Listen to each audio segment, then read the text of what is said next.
So we'll call the meeting to order. First item on the agenda is approval of minutes from Tuesday, September the 15th. Does anybody have any comments on the minutes? I move we approve. All right, do we have a second? I'll second that. This is Doug. All right, all in favor? I guess we're all in favor. Aye. The next item is public comment. Did we receive any public comment via email? No. All righty, and the next item is the utility relief requests. We had two this month. The first one was Nagel at the Surfcrest Market with a water leak in the water line between the meter and the building, with the staff recommendation to approve. Do I have a motion? I move that we approve. This is Doug. Second. All right, all in favor? Aye. Aye. The second one was Lewis, and the description sounded like it was a toilet that was running with the staff recommendation to deny. Any comments or motions? Hey, I was wondering why we're denying it. It seems like that there's a hardship here with the woman passing away and it getting into the state. It's not a big deal, but it seems like it's being overly harsh. Doug, do you have any comments? Well, my same global comment, I think our general ordinance is pretty tough compared to other jurisdictions, but it is what it is. And until we change it, those are the rules. And, talking to Trevor and crew, once water goes into the system, in this case via a toilet, it does need to be processed by the sewer system.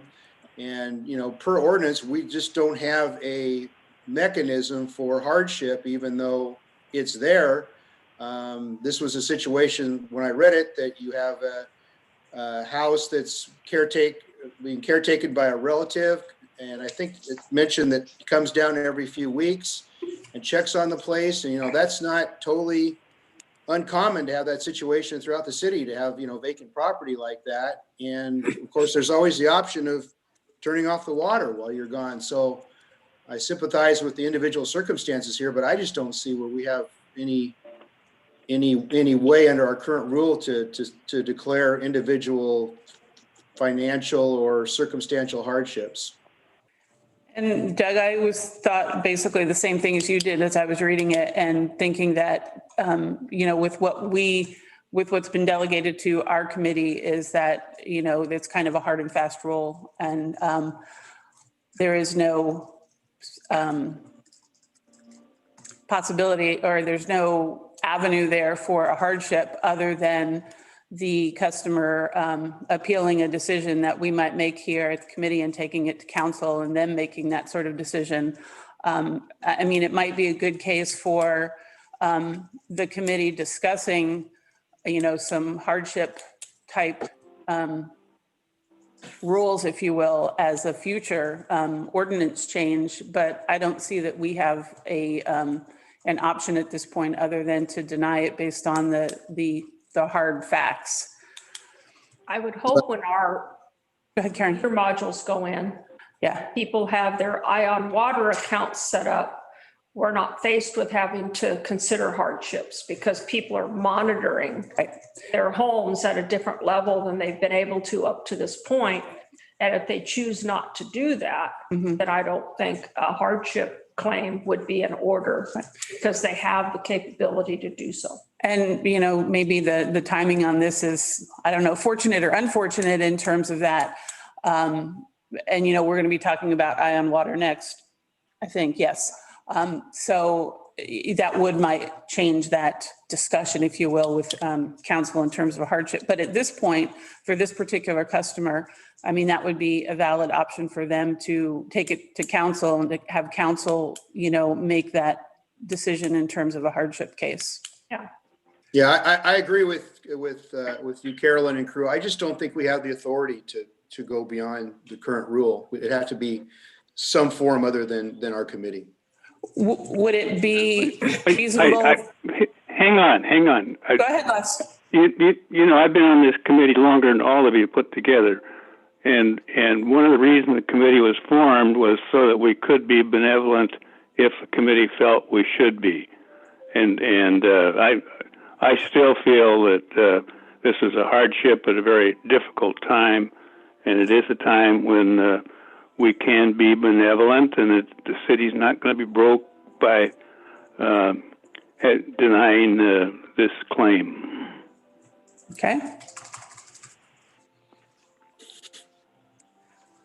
Call for the question. Sorry, say that last part again, Les? Call for the question. For question. Did you understand what he said? Yeah, let's vote on the issue.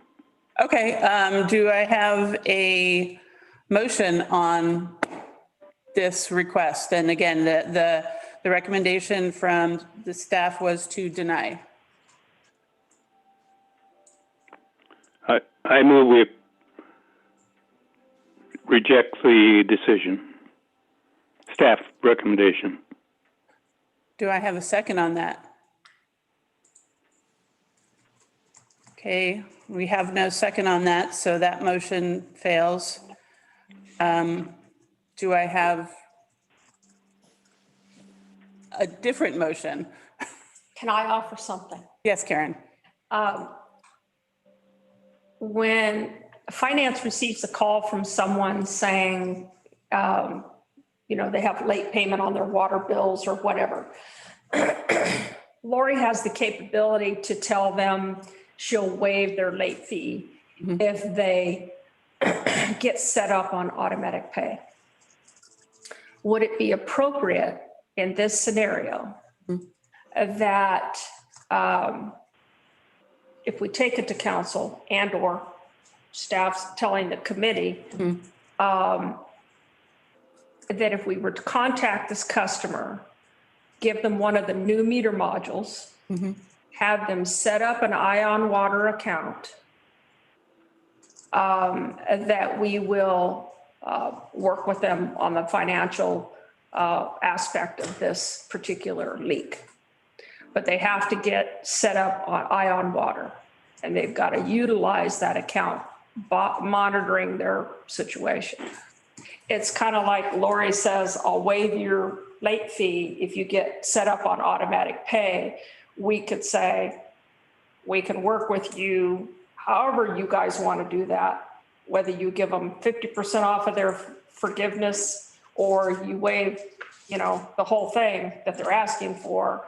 But the agreement is they get set up on Ion Water. It's a good opportunity to take a difficult situation and say, we're changing out meter modules. Here's what this is going to enable you to do.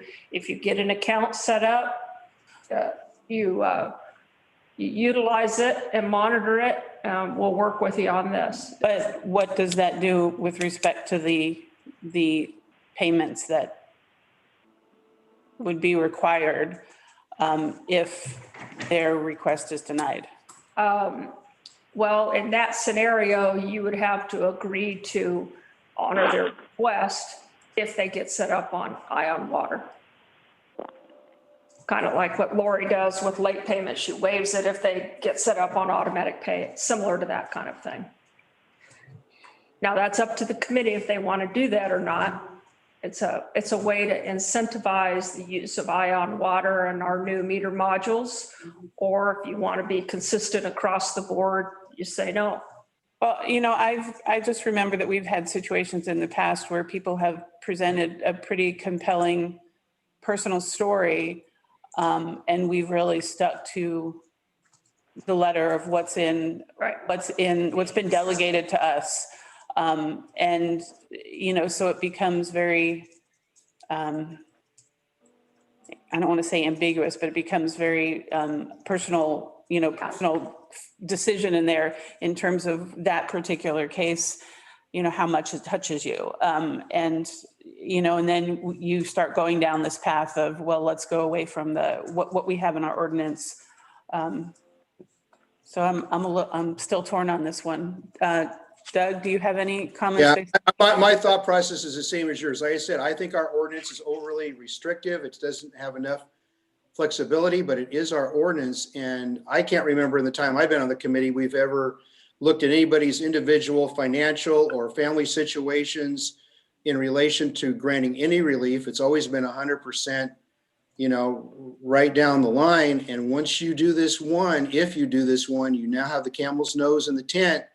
And I think once you do one, then you have to start down the road of looking at each individual circumstance when somebody's presented with a bill like this. And do you want to do that? And again, I'm not sure, based on our rules, we have the delegated authority to do that. So I'm thinking just like you are, Carolyn.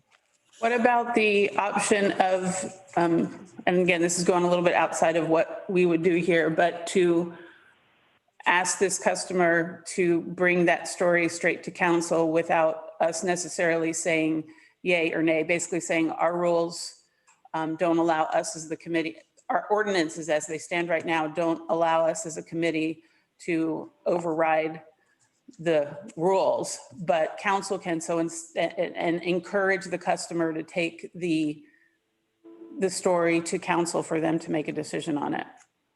I'm perfectly fine with that. That's called bumping it up to higher authority, which is always Yep. appropriate. So I'm okay with that. Les, We need a motion. Well, Carolyn, if you want to restate what you just basically said. right? Move that we, That you deny it, but you recommend the. we recommend Take it that we, to yeah, that we as a committee, based on the ordinance, cannot approve this request, but we recommend that the customer takes it to council for them to make a decision based on the circumstances the customer finds themselves in. So just to clarify, on the table, we're supposed to either approve or deny it. I think in this one, we are not making a decision on this one. Yeah, Yeah. Okay. So is that clear for the record, what we're recommending? we got it, Kelsey? Yes. Okay, then I will second that. Okay, all in favor? Oh, no, who made the motion? Carolyn did. The chair can't make a motion. Doug, do you want to make a motion? Okay, then I will do it. I will recommend that on this particular appeal that the Public Works Committee defer and not make a approval or denial, but instead recommend that the customer take their individual circumstances to the city council for possible relief. Do I have a second? Am I allowed to second? Anybody know the rules? No? I don't think you can. Okay, so we have no motion that passes. So I guess by default, it goes, does it go to council? We could also table this one until we have a quorum, unless, but I don't know what that does to their bill. We do, well, I mean, we do have a quorum, we just don't have Yeah, enough that's to true. break this particular thing. So Yeah. we'll, I think it just comes back to staff and that we would take it forward to council. okay, we'll make sure what the path is after this, if we're not able, since we're not able to complete a motion or make a decision, we'll work with whoever the appropriate person is on staff to move forward with this one. Okay. There has been, Deb, there's been numerous times when I've been on the committee where we have considered hardship, and that's why they have this committee formed in the first place, was so that it could be taking a look at really whether there should be a hardship case or not. And it's not something that has not been used in the past. Well, Right. we need to get that clarified then, because, during my tenure, it's always been hard and fast, no relief regardless of circumstances. So if that's the case, Les, maybe that's another thing we need to get clarified as to our authority. Right. All right, so Let's move on to the agenda items. The first thing is public work status. Do you have anything in particular, Karen? Yep. Right now, we're in the middle of working with DEQ for the final phase of our overflow penalty. They've given us a advisory letter letting us know that they're working on what our penalty will be for the overflow. Have given us a chance to respond to what their determination is based on our postmortem report. So right now we're putting together all the steps we've taken to rebuild the float system at the Matanuska and so on and so forth. Our checklist that we have at each pump station of what we check weekly, monthly, quarterly, so on and so forth. That's all going to be compiled and sent back to DEQ as a response. And then we wait to see what our financial penalty is. They have to give us some sort of a penalty. They can't, it's like a home inspection. They're not going to walk away giving you nothing. Got it. So it's a matter of just waiting to see what it is. I've talked to Bruce passionately about my desire to get 2 pump stations on the budget list for this coming budget. I'm tired of chomping away at these little by little like Swiss cheese and not really making any headway. So he has promised me that I can put 2 on the list for the budget. The team right now feels it needs to be Matanuska and Haystack.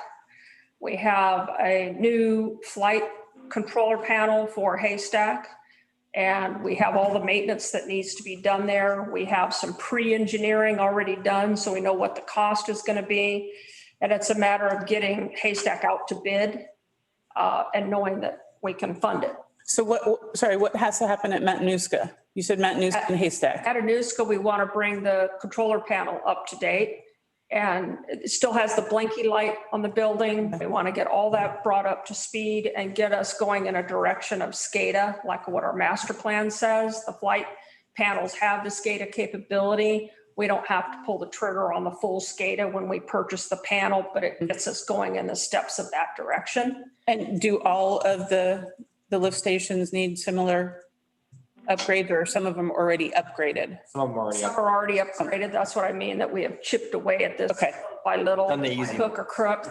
But it's usually been in a situation where we've had a disaster and we're having to react. And I want to get into a more strategic direction, like I felt like we had started to build upon before COVID.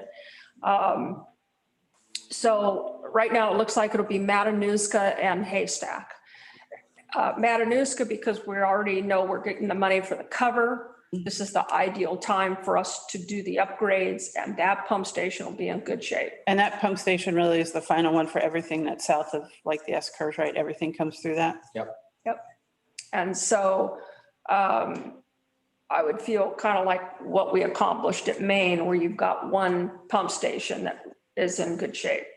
And so, and then Haystack, we've been running on one pump there for a long time. And so we're playing a bit of Russian roulette in a very, Prominent location. yes. And so it would be this all over again if we had it. So I just don't want to be in that. The anxiety that comes with that is too much.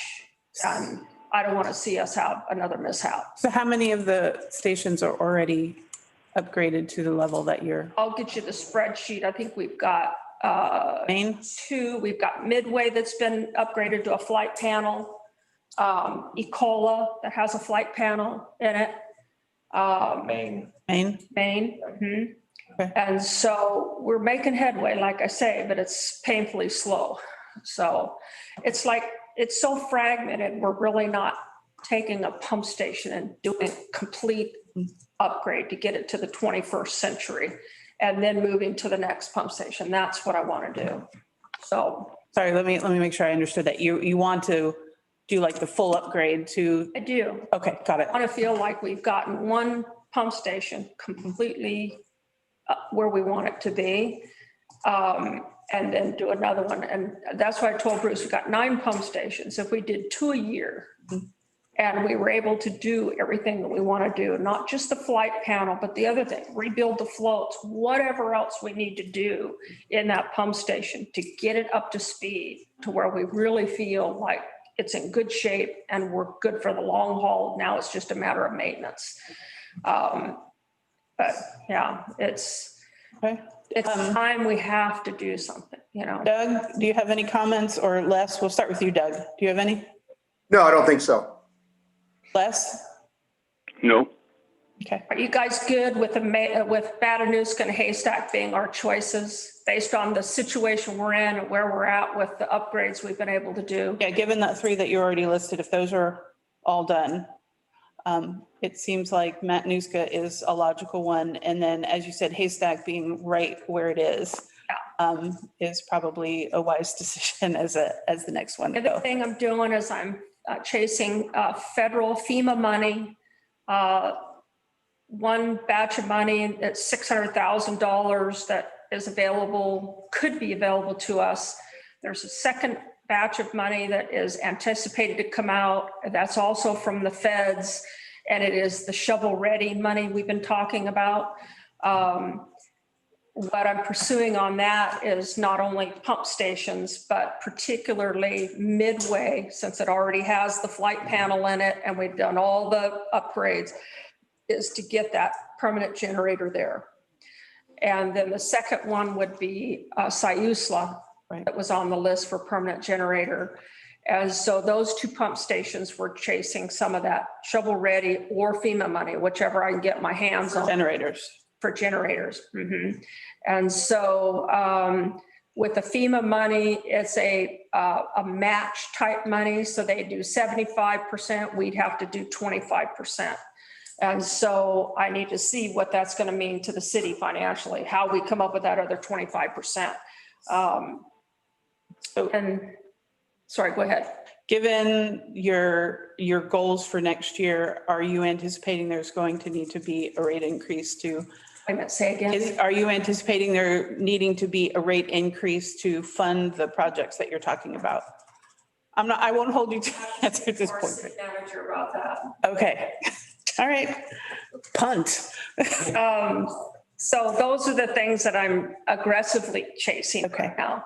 The other thing we're working on is the last phase of the paperwork for Matanuska to be able to do our first drawdown for the cover. We already have our architectural plans and everything, so it's a matter of being able to get that out to bid as quick as we can. We're working with Business Oregon on the water resiliency project. I have a conference call tomorrow and then another one December 4th regarding that project to present this to that group of people because it's such a big project. We're talking $13 million. And Windsor, the engineering company that did that total assessment, put the prezo together for the council. They're going to join me on the December call.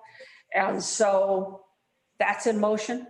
I have no idea, nor have they given me any indication of what we could expect to get out of that. Some of these other loans we've chased, they've told us fairly early on that our chances were really good and you could kind of see that we were going to get the funds. This one, whole different banana. So again, on the federal shovel-ready money, phase 1, which was our tank to the plant, from the plant to the tank down to the RV park to get our water to town within 72 hours. That phase 1, I'm chasing FEMA money for. Okay. So all those things are in motion right now. I've only gotten one more request for a 1-inch meter to be changed out to a 3/4 meter. So we have a total of 3 people that have asked. 2 have already been done. The one that just came through is Ecola Seafood. So those are the only meter modules or meters that we've changed, a 1-inch to 3/4. How long ago did folks get their first bill with the? It was October 1. October 1. When it became effective and the bills came out, I think the following week. Okay. And So everybody now has had their first bill, but it would be kind of a partial bill, if you will. I think next month's bills that go out, the November mailing, is going to be where we might get more calls, because now that's a full month of water use under that new allocation. Okay. Let's see, have I missed anything? Just something to go back to the pump stations. We have 2 pump stations that don't have dialers in there. Dial us out. We've already ordered some dialers for those 2 pump stations, and we're going to get them installed as soon as possible. So that means when those are installed, all of our pump stations will have the capability to call us out in an emergency. And which ones are those? Just the blink. Sitka and Haystack. Haystack. Oh, Right now, they just have a blinky light. right. They'll have the blinky light and a dialer. Yeah, I mean, those are places like, especially Sitka, there are really a lot of people that are down there full time to see the blinky light. Sitka only runs 0.2 of an hour every day. Yeah. And I think all of you guys have heard Gene Cope's house sold. Oh, did it? And so we don't know who the new buyer is. Gene hasn't been able to say. I'm anxious to know who that is so that we know kind of who we're going to be dealing with, because we dealt with Gene a lot. There is an easement, right, though? There is. Okay. That's taken care of. Yeah, I'm not worried about that. It's just the navigation. when Working with the person. Generators down at night when it's blowing sideways and they're not parked in the right spot, it can be problematic to us. So We just have to create a just relationship. meeting the people, kind of giving them the ins and outs of what Right. works great if we could work together in that regard. The simple stuff that become the major stuff in an event. Okay. So I'm anxiously waiting to see when they can tell us who this person is and be able to meet them. Okay. A lot going on. I feel like it's been just craziness. But these are the majors. Right. Does anyone have any specific questions for Karen? Doug?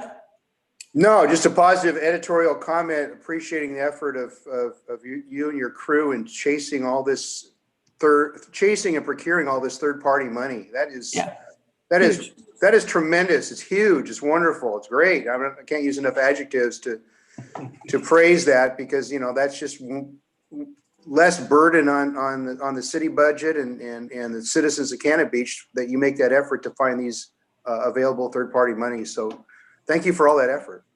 Thank you. And I give Jen the credit because she did all the paperwork. Kelsey is learning that process as we speak. And until we dove into the Business Oregon loans, I had no idea the magnitude. It's like buying a house on steroids.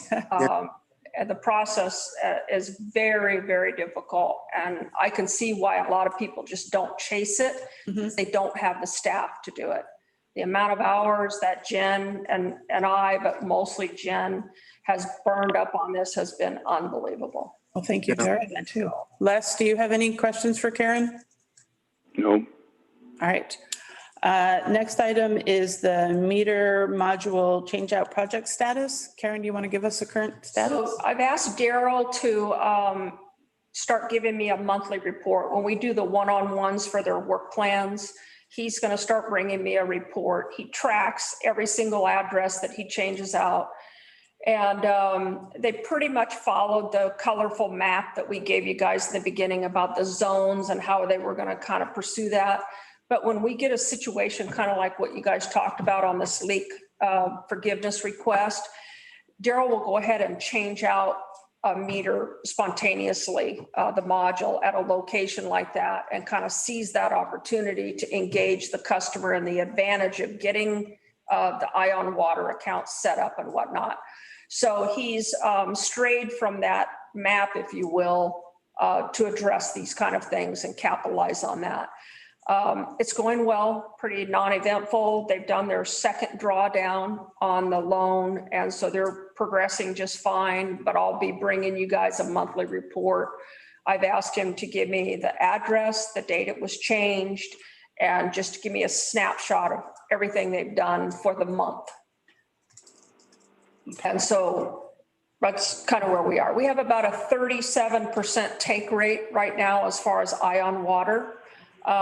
It's concerning to me. I want to see that much higher. And that's where I had kind of talked to to you about some sort of a support in doing a follow-up to the people that have been changed out that don't have accounts set up. And, and the guys on the street, they asked to talk to me. So I talked to Daniel, Daryl, and Sean, all of them. They kind of showed me the system, and, we're kind of looking for ideas on this follow-up type of thing. Because they're doing a fabulous job of talking to people when they're there, when they're putting it in.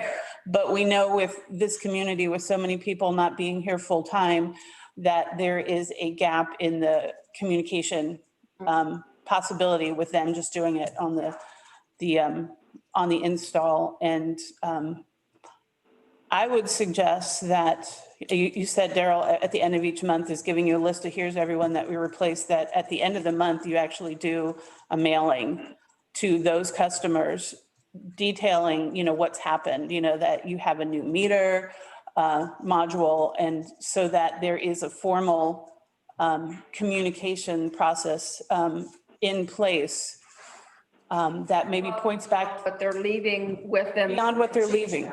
Yeah, because Daryl said that if it's a house that's, they don't know that somebody is there full time, you don't want to leave something hanging on their door, on their doorstep, because it'll be there in another 2 months. So, and that way you have a formal notification from the city to the customer that this change has happened, give them instructions on how they can access Ion Water, give them a contact number and name, either with the guys in water or here at City Hall, to say, this is who you can call if you have questions. And I think that kind of will, hopefully will increase the subscription rate, if you will. And, maybe even focusing on what we discussed about the leak, how this, especially for those people that aren't here all the time, this is really going to help you monitor whether you have a leak or something. And since they did ask me about that, I did draft something, which I'll send to you. You can use it or modify it as you would like, but I think that would help. a good way to close the loop with each of the customers. And because I think Daniel said that the city that he was looking at, Hermiston, I think it was, that their subscription rate to this capability was shockingly low. Right. Yeah. Yeah, they were kind of, Daniel was kind of mimicking what they did out on the east side of Washington. As far as the mailers and the handouts, they plagiarized off of that. Yeah.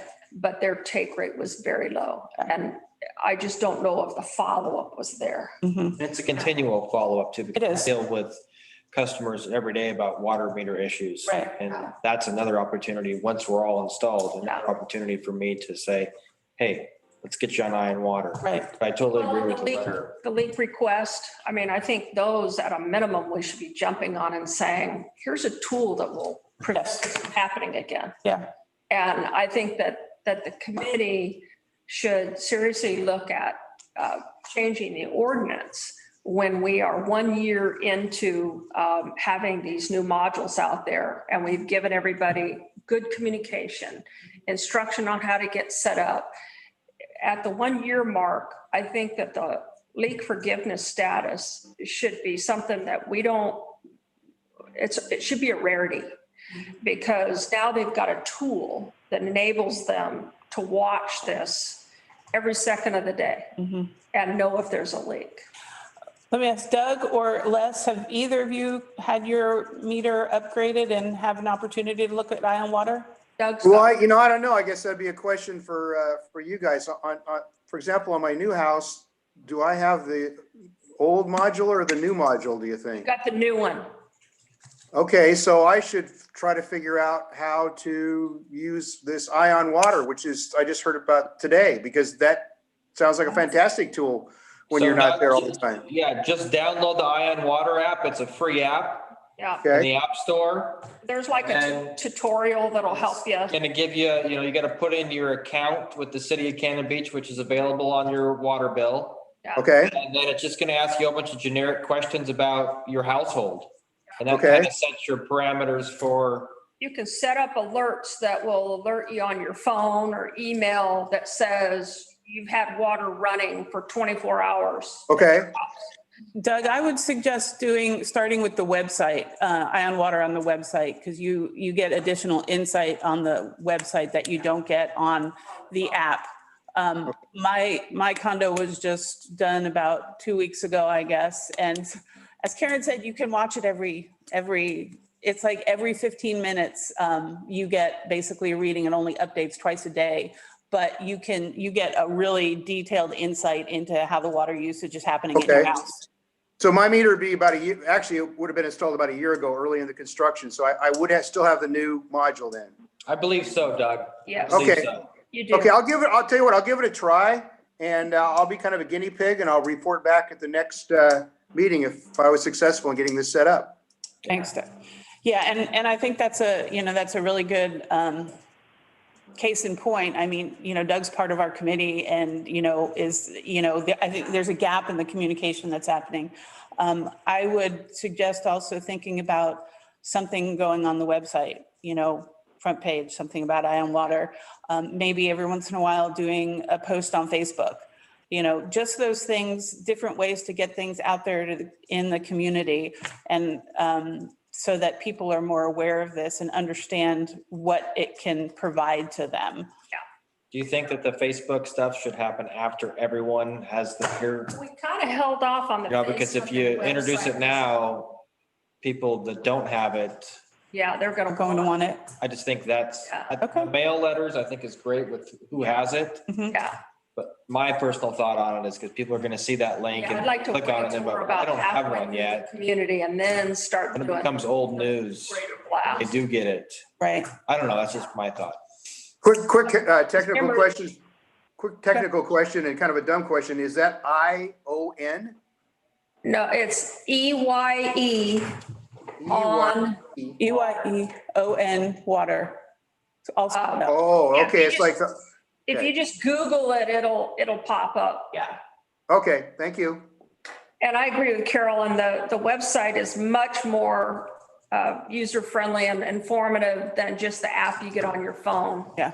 The app's great for an alert if that's how you want to be alerted. But to really get your account set up and to understand it, it's better to go on the website.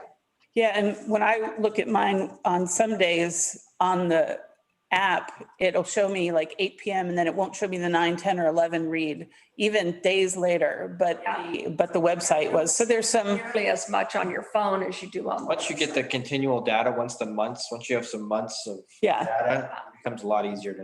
yeah. When I first got mine installed, it was like, yeah, what's this? But after 6 Yeah. months, like, oh, Originally, when we started the project, the plan was to get the website and Facebook engaged right away, because remember, it was only going to be a 5-month process. Mhm. And then when we went through the loan process and the forgiveness and all that stuff, Lori said, we really should spread this out to a year Mhm. so that we don't have to start paying on the loan until the project is done. And because of COVID and everything, they didn't want it to be 5 months. Mhm. So we spread it out to a year. So that's when Daryl said, we better hold off on the blast communication because I'm going to be overwhelmed with calls from people saying, when am I going to get my meter? And he said, this is going to go pretty slow compared to what it was. And I said, I agree. So we were guessing about halfway through, Mhm. because then we'd have a pretty good run rate on the ones that he's gotten in. And you could start generating some momentum off of that. I think even at this point, there should be something on the website, like the instructions, so that if somebody does get Yeah, and they've lost their piece of paper or whatever, there should be at least a way that they can go to the website and find the instructions on how to find Ion Water and what they need to do to log on and set things up. Just, something really basic. yeah. Okay, gotcha. All right. Les, do you know if you've gotten the new module or if you've had an opportunity to look at Ion Water? No, I've had probably 3 different meters. Right now, as far as I know, I've got a 3/4, but I have no problems with it. All right, thank you, Les. I'm not sure if Les has one of the modules or not. Okay. Check with Daryl and see if he's changed him out. But, but doing like a mail at the end of each month with the list of everyone who's been upgraded and send something out to those customers individually, is that something that we can make happen? Yeah. Okay, Send us your draft form and I'll send you the draft. Yep. All right. Does anyone have any other questions for Karen on the module replacement or the Ion Water tool? Now, the city, is there an ongoing charge to the city for the Ion Water application and usage 62 cents for the software. per customer? So that'll be an item that's kind of an ongoing expense. When we pursued the loan, we made that a budget item for Lori to plug in so that we would anticipate that impact every month. All right, Doug or Les, do you have any other questions for Karen? I don't. No. All right, let's go on to the next one, municipal utility accounts policy discussion. Lori, I'm sorry, you want to be involved? Lori said she wanted to hear the discussion. I was gonna say, see if she's up there. While we're waiting for Lori, just an intro on this one. You'll remember as we were going through this long, arduous process of utility account policies, one of the things we had touched on multiple times was the accounts that currently are metered but not billed. And they're city accounts and then the fire department accounts. And when we presented the main information to council, at least some of them seemed interested in revisiting or coming back to this discussion after the main policy decisions on the billing method was finalized. And we're kind of at that point. So the intent is to take this presentation to council at the November work session, just to refresh them on this part of the discussion that was put on hold and to get direction from council if they want any of this to be pursued.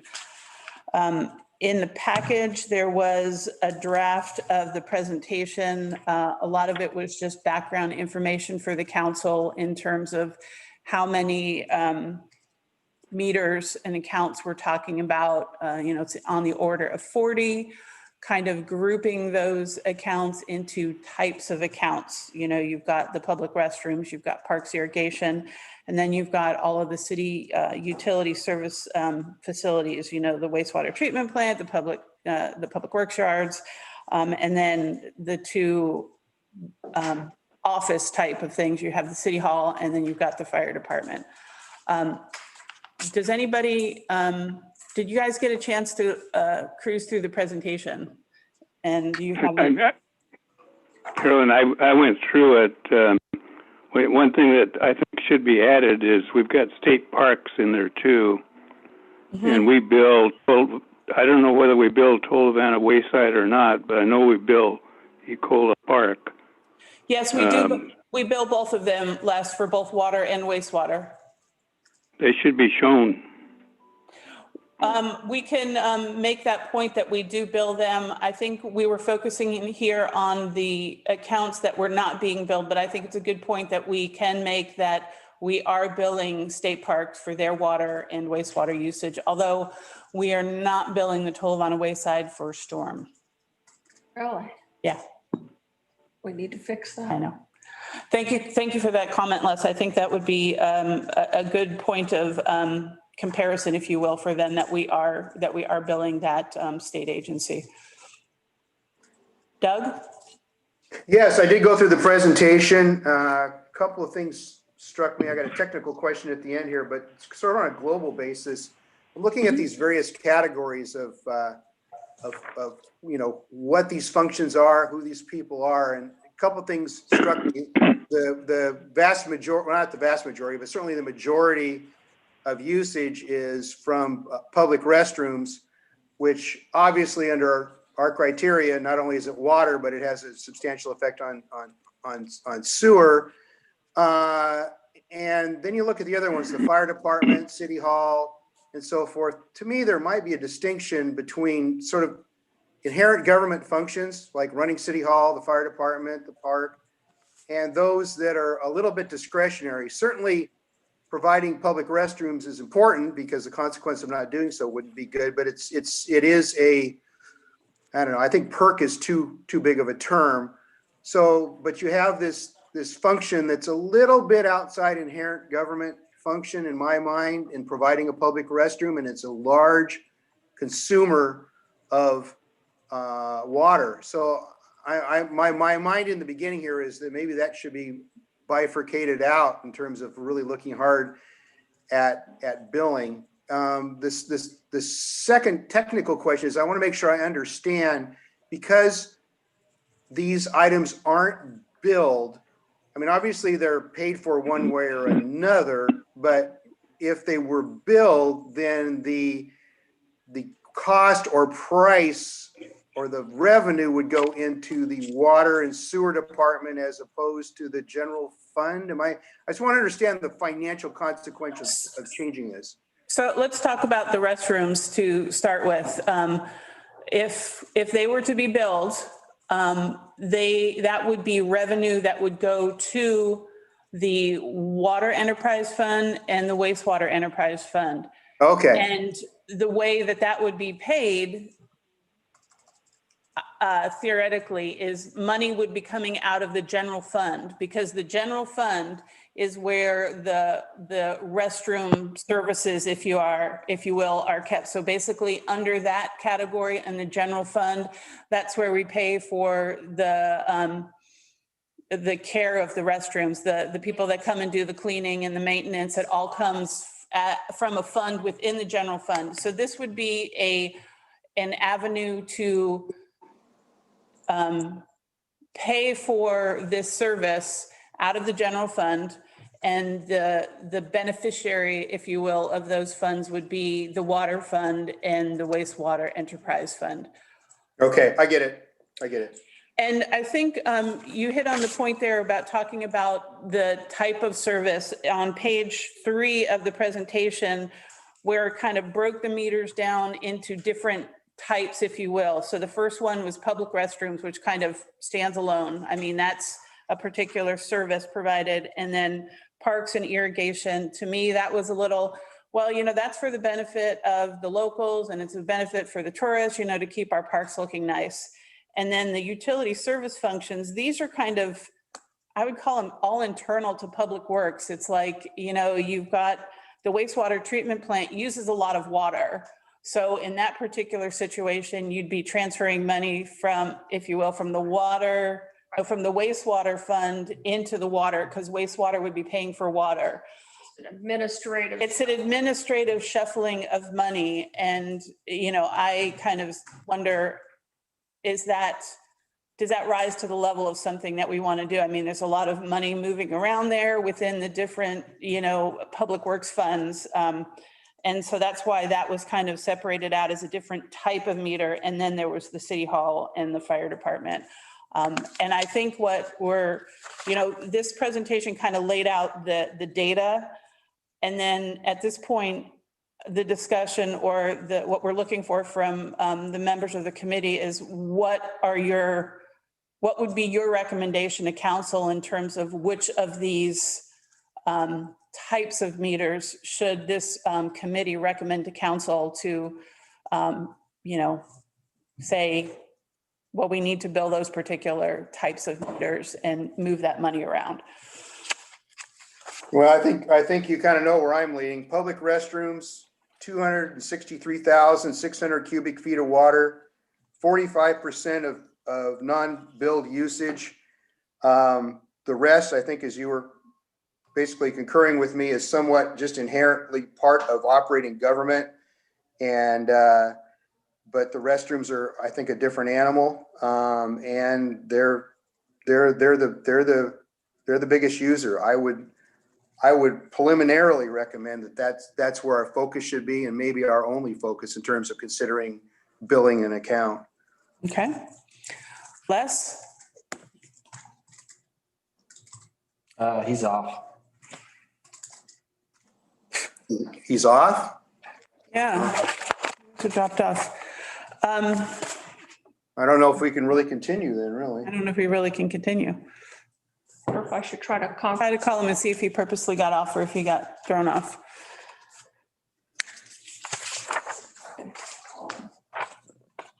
stand by. Stand by.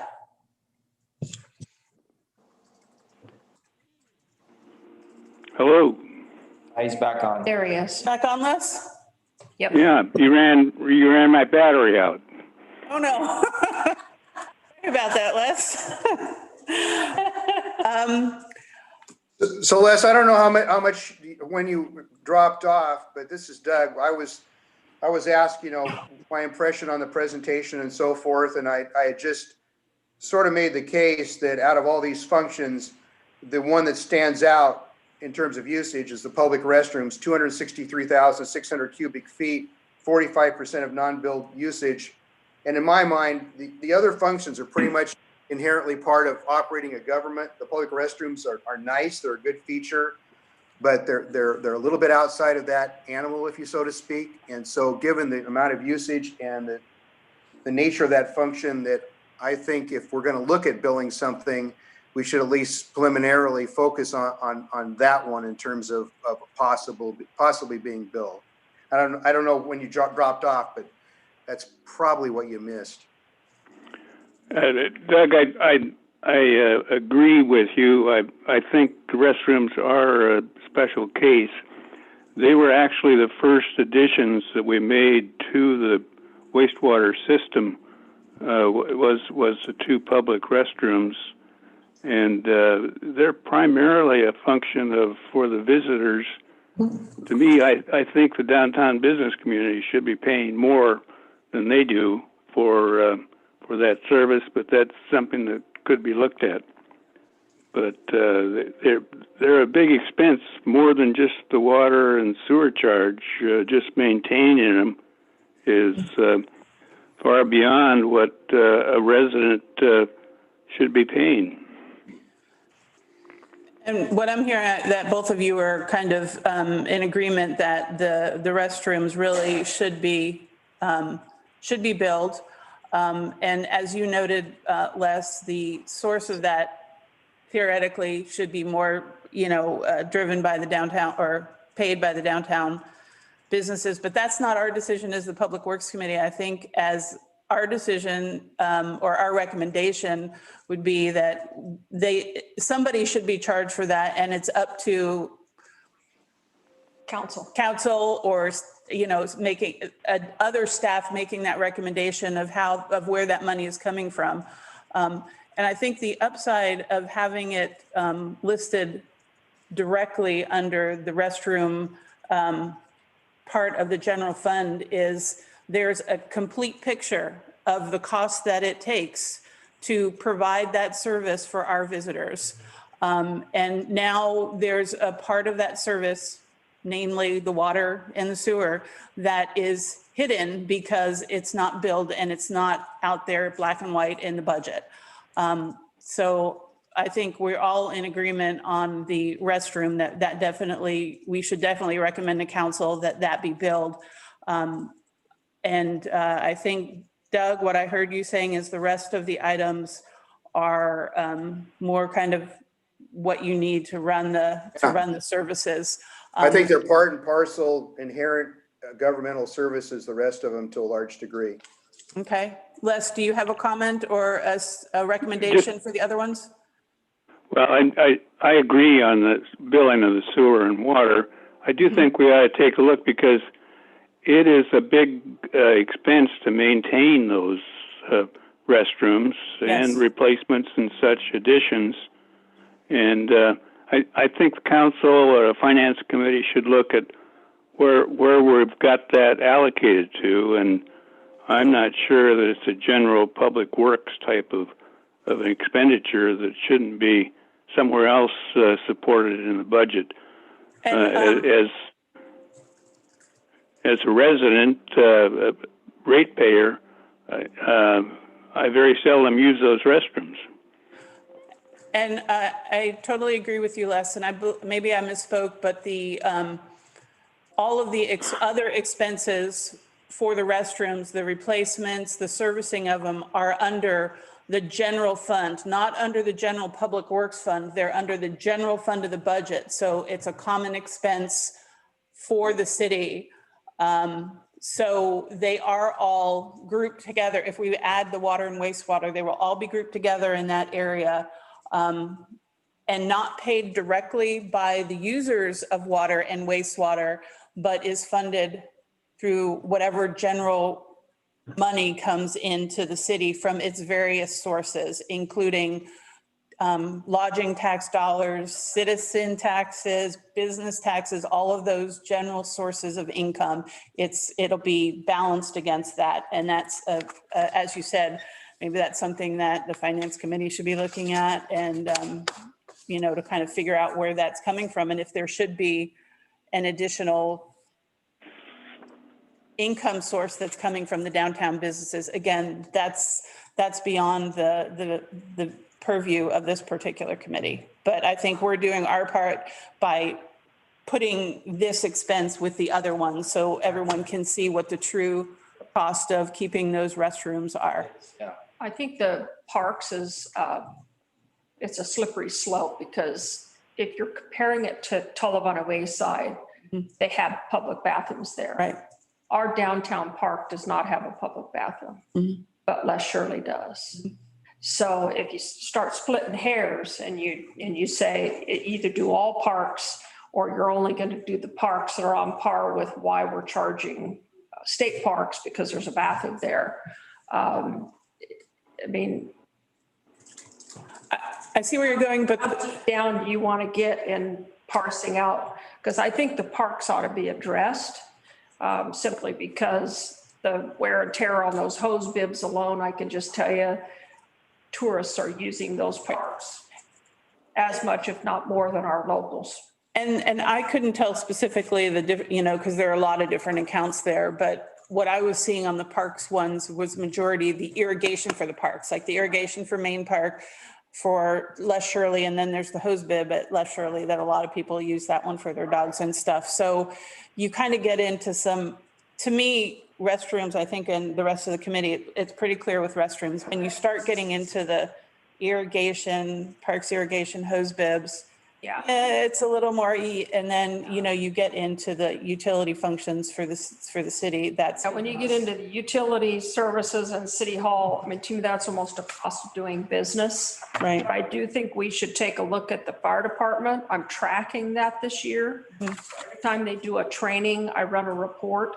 I get an approximate gallons per minute used when they do the training, just so that I can get a snapshot of just what the volume looks like. I think in previous years, it was kind of hit or miss because they weren't even telling us when they were doing the training. Now we have a process in place. And so they tell us, they give me a schedule. If they do something spontaneously, like last night, they decided to do a training at the old school. They let Trevor and I both know. Daryl pulled a report for me this morning. And so we've got a process where we can really take a look at how much water they're using. And then once you guys see that, you can decide if it's worthy of us chasing that or not.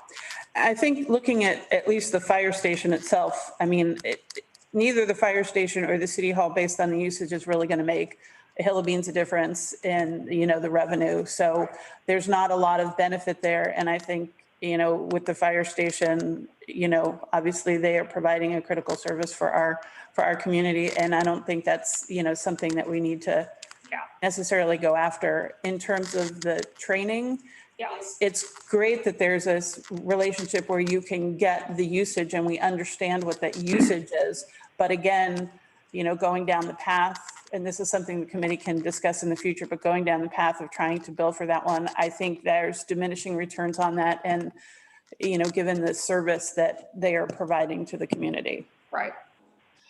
But I do think that parks are something that the community uses just as much as tourists do. Agree. My wife and I use the park every day we're here.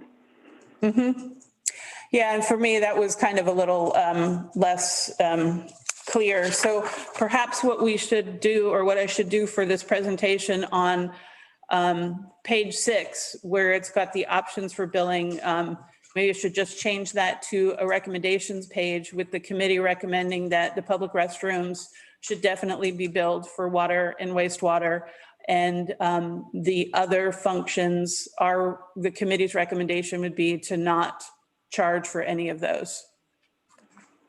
That would be my recommendation. This is Doug. Okay?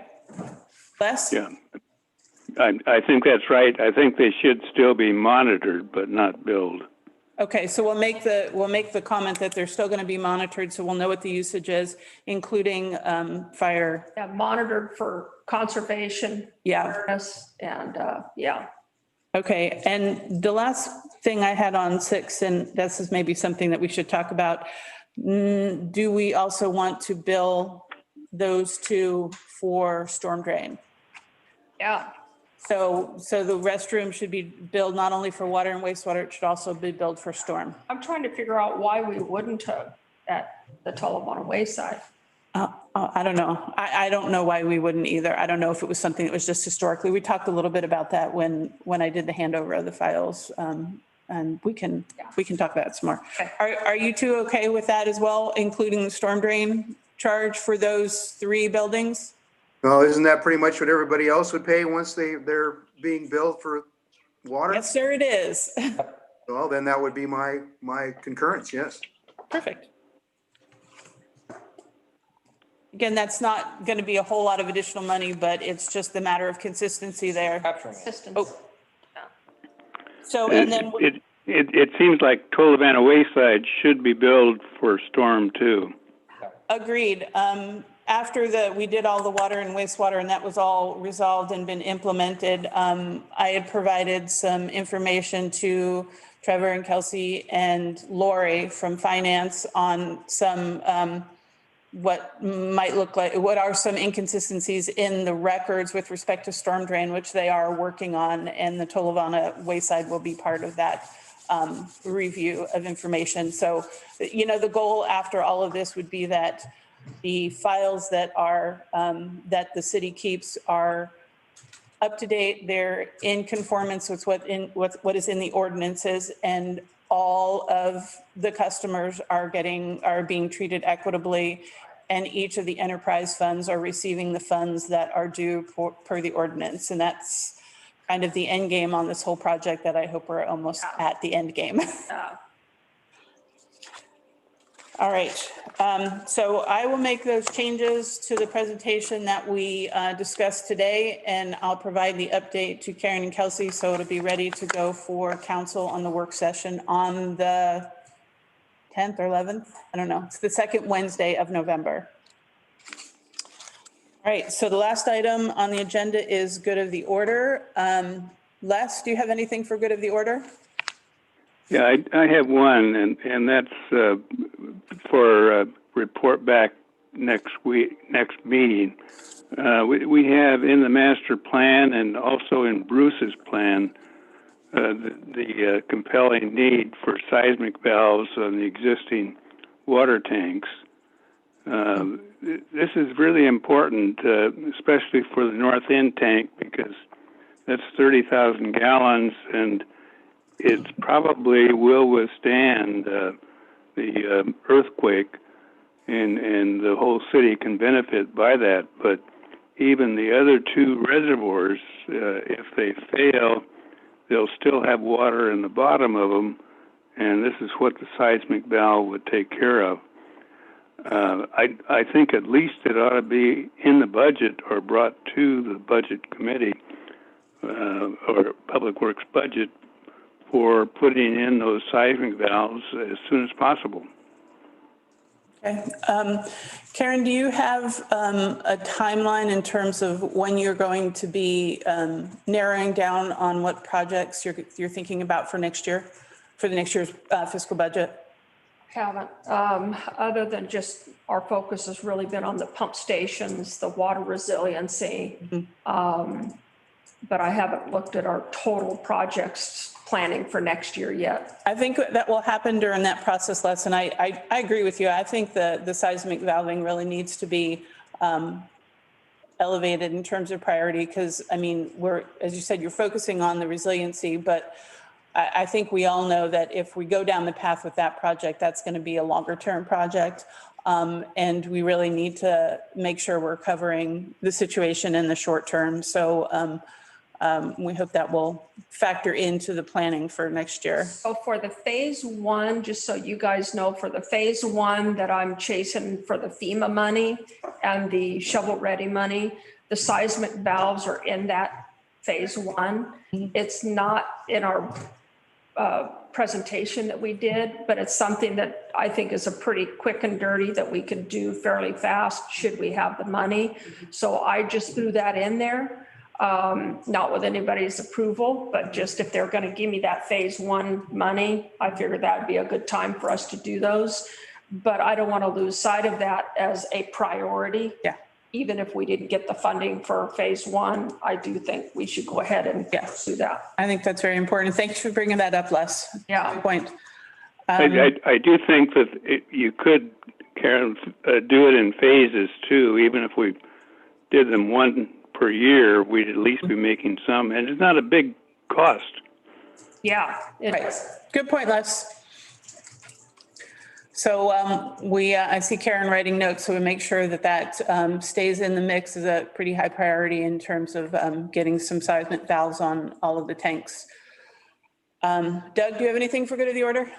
No, just kind of a gushy final editorial comment. I just want to say I do miss the personal human contact that we've been missing since this whole thing started. Hopefully we can resume that sometime in the future. But I do want to say, even though it's by video, it's good to see you, Carolyn, Trevor, Karen, and now Kelsey, and Les by phone. It's not a great substitute for personal human contact, but it's still great to see you guys.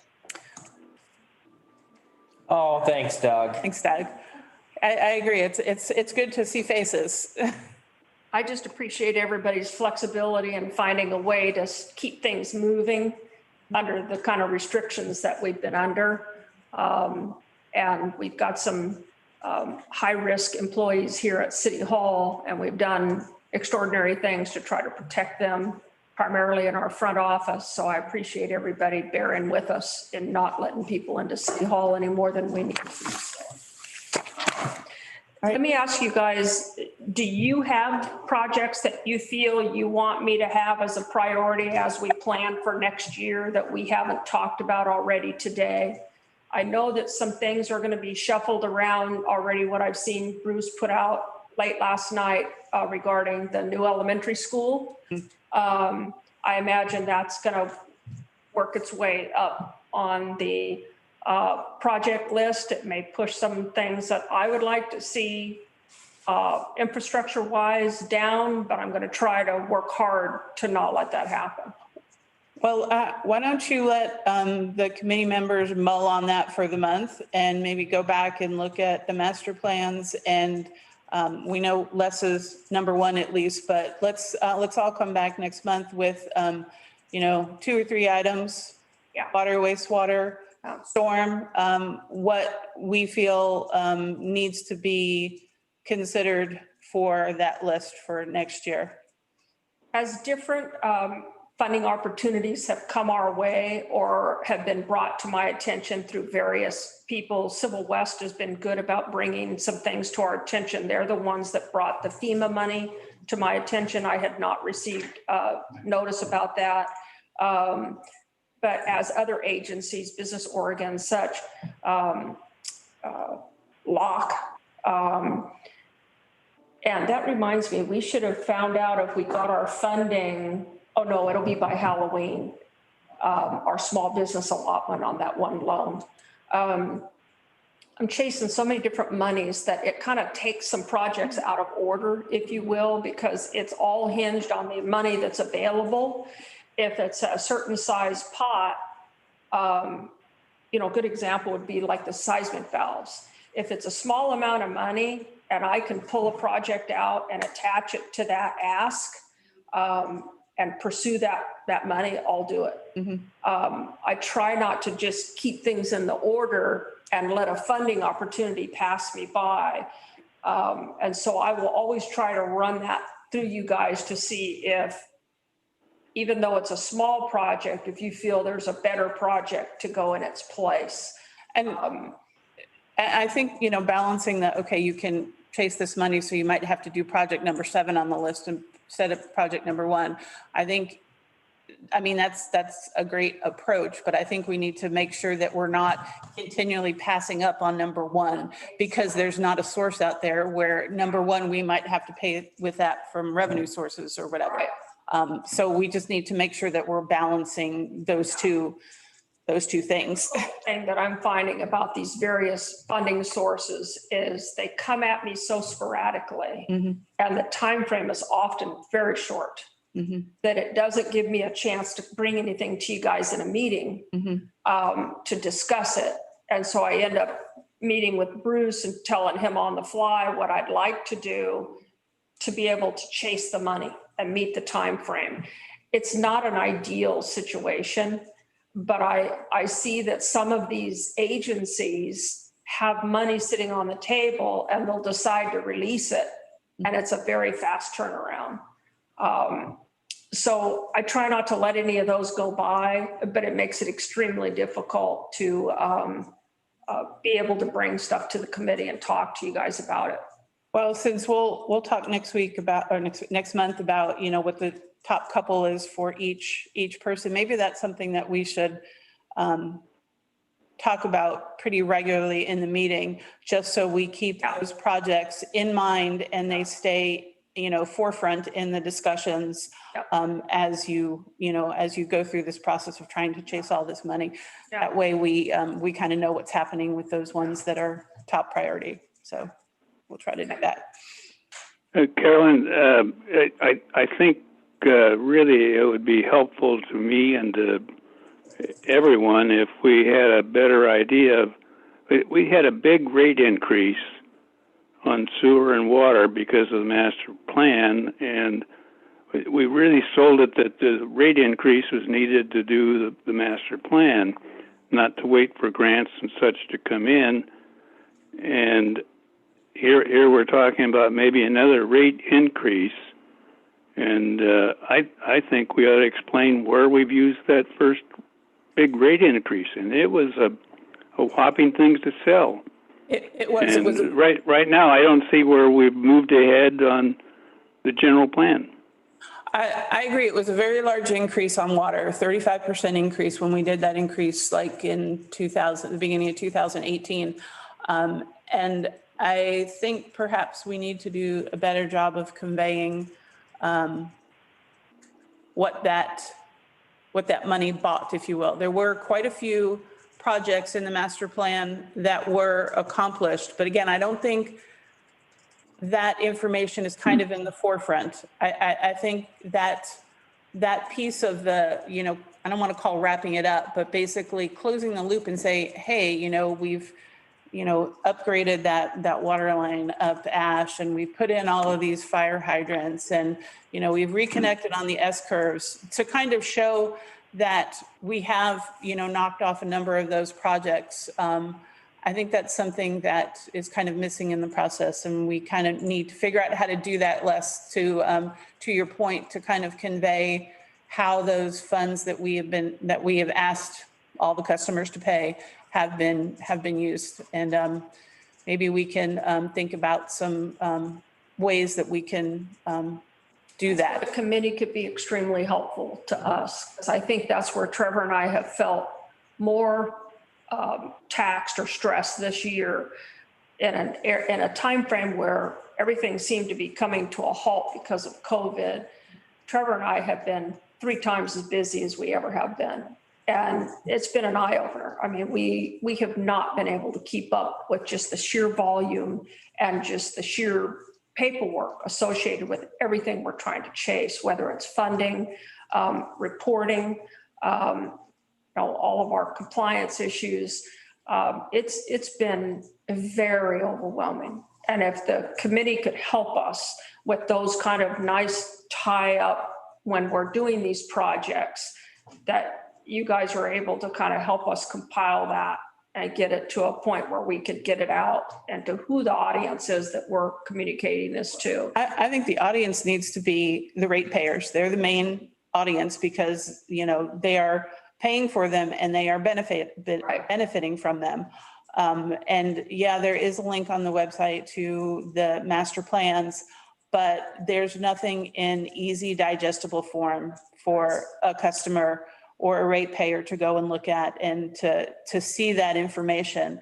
And I think that is where the communication part is breaking down, and that the community doesn't really see where those monies are going. Kind of like ODOT signs saying your tax dollars are at work on this Yeah. project.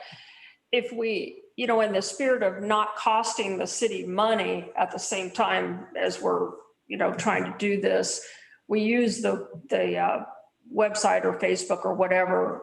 But I think that at the end of the budget year, when we have completed projects and we're looking at going into the next year, might be a good time to do a bill insert that says, here's the things that your rate increase went for last year. Here's the things that we're looking at next year. Yeah, And then, so it kind of ties up the 1 year and it gives them a future look for the next year. right. And I would go beyond a bit. I think a bill insert is a great idea, but then also to have whatever that bill insert is, to have that live on, you know, the city's website so that people can go back and see, because there are some people like me, my bill for my condo goes to a management company and I never see a single bill insert. And that's the stuff that we just don't have the manpower to do. We have on our website that's so out of date that we haven't gone back and cleaned up because there's no time to do that. But that is, in this day and age, that is the way, the main avenue of communication to a customer is a website. No argument there. It's a matter of how do we find the time to do that? Well, we need, I mean, and if it's something that you're creating at the end of the year where it's a bill insert so it's a piece of paper, it's an electronic document, and then, you know, there is a page on the website that's project, and all you have to do is do a link. It's not like you're creating something unique for the website, but you are providing people another way Yeah. to find that information. Years past, the Public Works team has tried, even Tracy wanted to put a monitor up in the lobby that kind of had rolling projects that were active. And we just did not have the staff that could keep that up. Everybody made a good, valiant attempt, but it was never followed through because they found that it was more time consuming than what they were able to do. And I just think at this point, we really need to find something that is a happy median between, you know, none or next to no communication and, you know, the Cadillac solution. We need to find something that fills the bill without it being extremely taxing. Yeah, the bill insert letter and then putting that on the website and Facebook would be very doable. Okay. Yeah, Carolyn, I think one thing that we could be doing is we put so much emphasis on where we're trying to get other people's money and low-cost loans and such to get the project moving. And we need to spend more time telling what we've done so far with the rate increase.